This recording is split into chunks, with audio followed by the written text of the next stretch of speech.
paralisação Assembleia no 14. E hoje apareceu a proposta da Assembleia ser puxada para o dia 8. Então essa vai ser a primeira votação. A pergunta que se faz é: alguém vai manter a proposta do dia 13 e 14?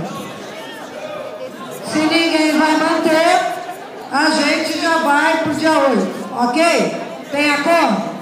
Então vamos só para a gente referendar.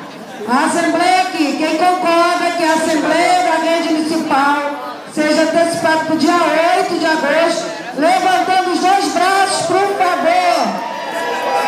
Beleza, minha gente? Eu não sei onde está o fotógrafo, mas está lindo. Ok. Quem discorda? Abstenção.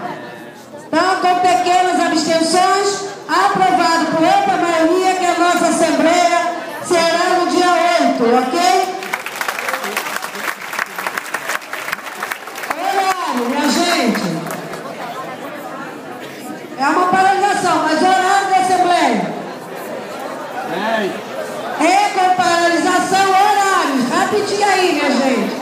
Quem tem proposta?